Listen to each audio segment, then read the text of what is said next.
I raised my hand to my child for the first time ever, and after that, nothing was the same. I didn't know what I was doing in life, in my career, in marriage, but especially as a parent. I had no clue what I was doing. I'm Coach Bruce, and I'm a life coach for ADHD parents. Come back with me to around 2019. Really, it's just a blip in my 40 years of how long ago that was, but I was in a completely different place. I was fitter than I'd ever been, so that was going okay. I was at the fire department and I was raising up the ranks. I'd made corporal and I'd finally had a little bit of money in my pocket and was bringing some stability to the home. But my marriage was seriously threatened for the first time. My wife was ready to leave me over the same job that was bringing stability into our house. She hated me being gone for 24 hours at a time. It drove her crazy, and I didn't care. I wanted so badly to have financial security that I did not give a shit that she was dying. I had no idea how to parent. I was doing okay, but it was purely out of luck. The examples that were laid out for me were total shit. And I was doing my best to just not repeat the same mistakes that had been taken out on me. That was my entire framework. Just don't fuck my kids up like my parents fucked me up. That's all I had. I was frequently having more and more inappropriate conversations on social media. I had no connection with God. God who? I didn't have the bandwidth or the desire to get closer to a higher being. I just wanted to survive. That's all I cared about. I wanted to survive and, if possible, feel good sometimes. That's where the Instagram conversations came in. But overall, it was a mixed bag. I was making some money. I was physically fit, even though I hated myself and my body. And my wife and I were at one of the lowest points we'd ever been at. But I did a lot with my kids. I took them out. We went on hikes, and I was super dad when we went anywhere else. But at home, I had no idea what I was doing. While in the midst of this tumult, this extremely uncertain time of my life, my middle daughter decided to give me some lip after I'd given her a command.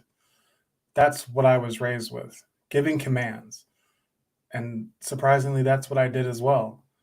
I didn't know what else to do. I had no idea how to get my family on board to move towards common goals. So I gave commands. And if I got anything back, I was intimidating. That's how I was raised. You are feared, then respected. You weren't respected because you deserved it.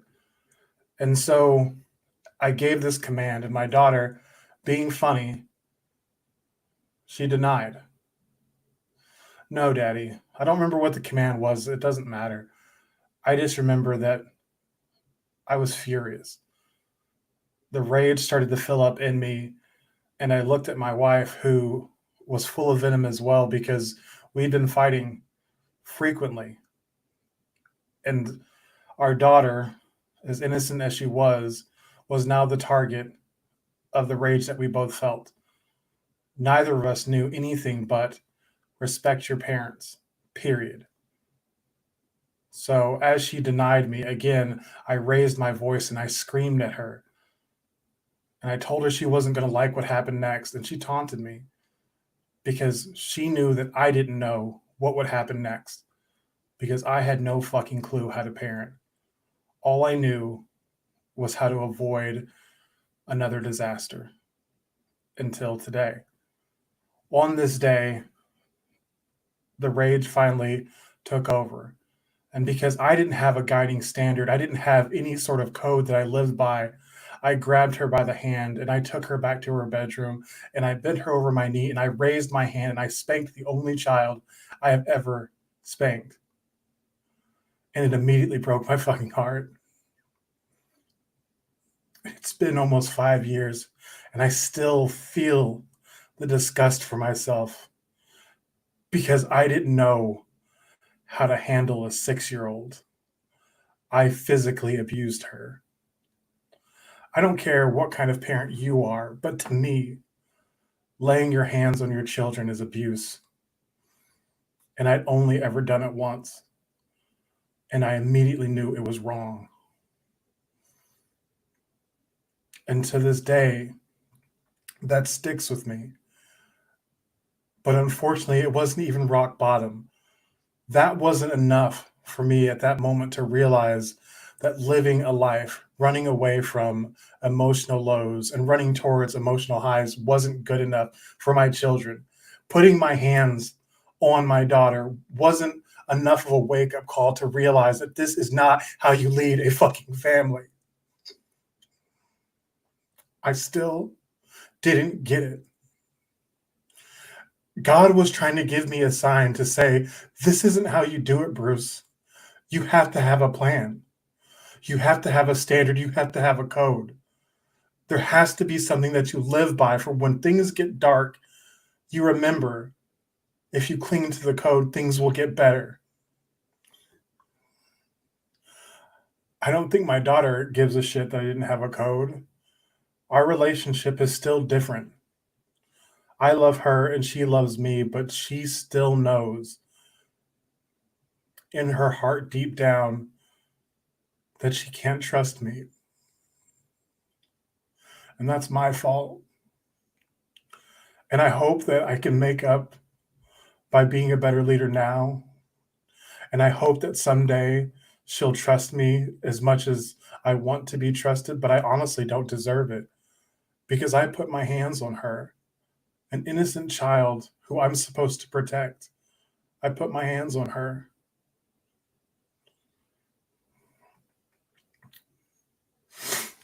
And that's something I get to live with for the rest of my life. I can look at the 3 other of my children and feel slightly free of guilt for at least never having gone that far. But the same lack of parenting standard didn't do them much justice either. Living your life at the whim of ADHD is not fair to your children. I don't expect you to hold yourself to the neurotypical standard, to do everything that neurotypicals would do. I don't expect you to raise a family like the Cleavers, but I expect you to have a standard. There has to be a point of no return. There has to be a line that cannot be crossed, and you have to define it. Nobody else is going to do that for you, or else you'll find out, like I did, too late, that there is a place that you don't want to go. And when you feel it, when you feel that place, it covers you like slime. There's no washing it off. It doesn't ever go away. You just forget about it and you become numb to it until you think about it again and you sit in the shame and guilt and regret and you realize this is why you have to be better. This feeling that I feel right now is why I have to live by a code, why I have to set a standard for my family and what I do for them and how I show up every day. There has to be more than, I'm not feeling it right now. I have to be committed to a unified vision for my family that I am driving them towards. It is my job. Who else is going to do that for me? Who else is doing it for you? I'm begging you to be more for your family. You have to have an identified set of core values, beliefs, goals that you are trying to move towards. You have to have a compelling future, or else you are just in the wind. And whenever the wind pushes you hard enough, you will fucking fold and you will do something that is going to do irreparable damage to yourself or your family. Do better. The end.